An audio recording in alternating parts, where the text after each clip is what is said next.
As Mario said, my background is Army Special Forces. I'm hoping that most of you people had more important things to do than read my drivel online.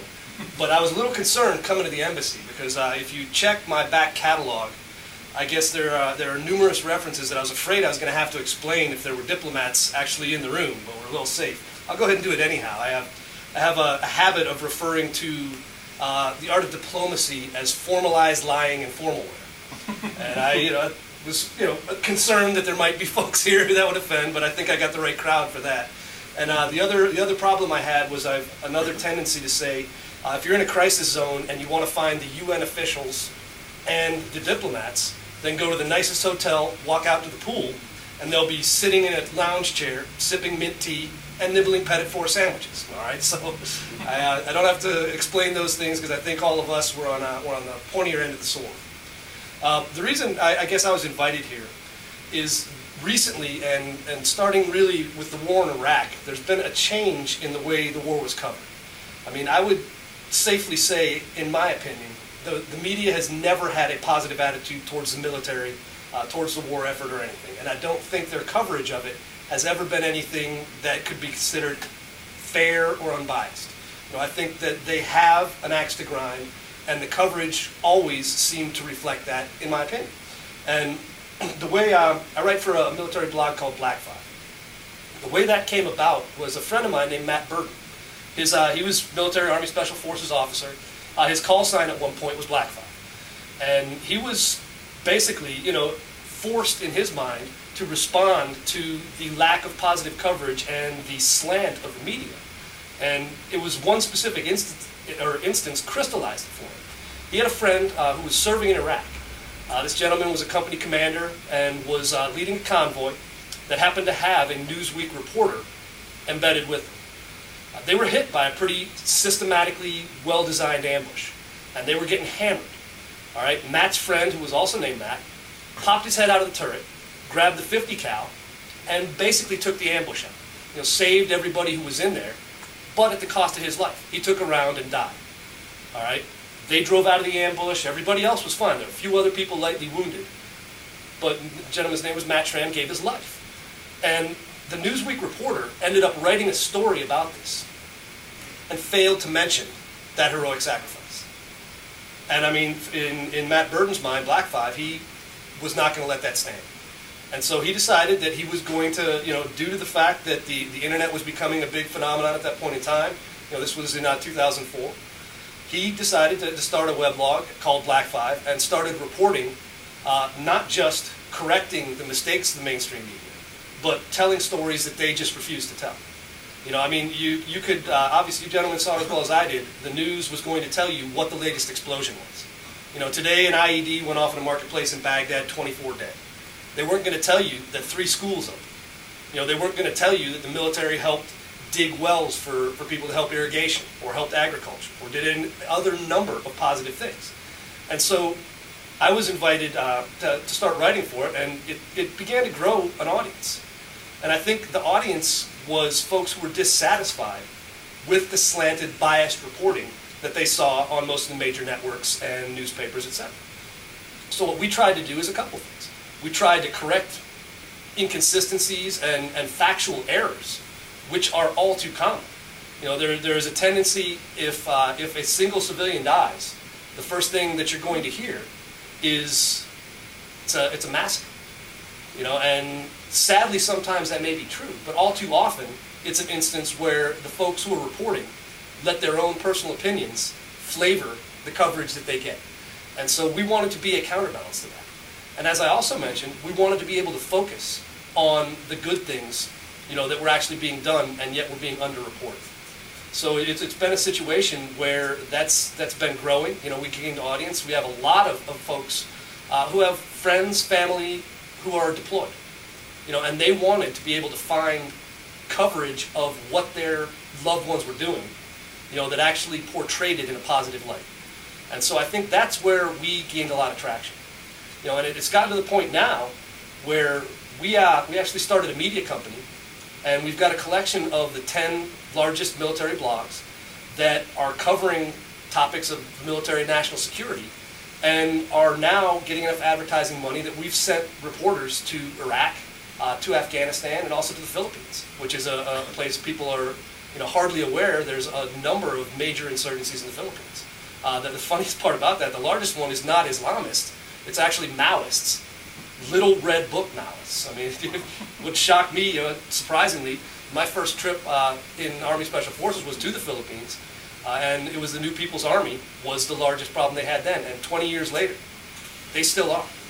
So it's a situation where we're trying to inform the public and educate them about what the military is actually doing. And obviously it's a question. There's a coalition in Afghanistan. There was a coalition in Iraq, and most of the countries who send troops to this don't end up hearing what positive effects their military is having on the effort overall.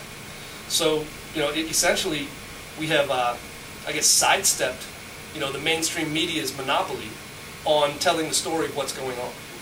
And I think, I obviously believe it's a net positive gain for our countries to hear what's actually going on. But it's all, it's a constant challenge. It's a situation where they have the big platform and we have a tiny little soapbox that we're trying to stack and get higher and higher in the food chain. But it's a challenge to get the stories out that we think should be told. I guess one thing I wanted to mention, I was thinking back to my first interaction with the Australian military.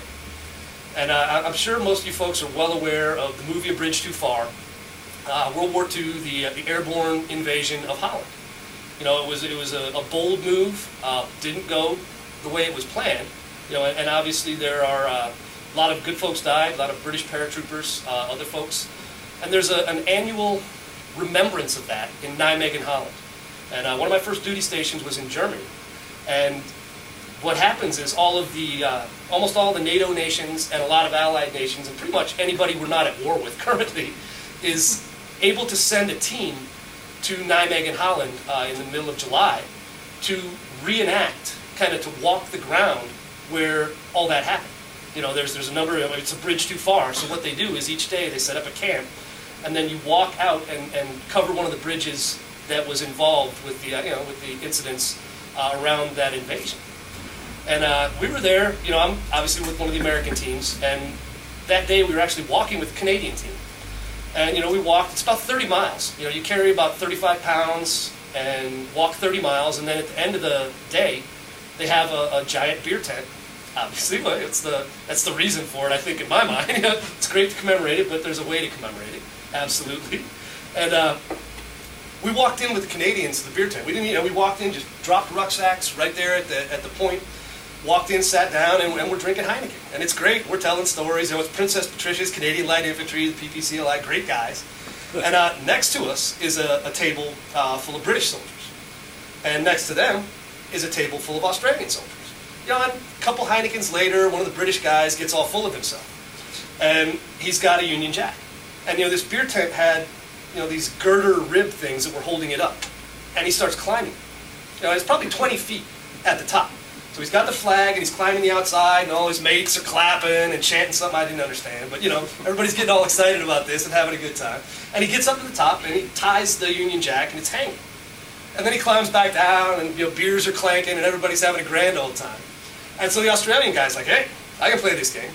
And so he grabs the green and gold flag, reminds me of the Green Bay Packers, as Mario mentioned. I'm a big fan, but I see him climbing up with the flag, and he gets up there, and ties that right up next to Union Jack, and everybody's clapping, yay, yay! And then he cuts the Union Jack down.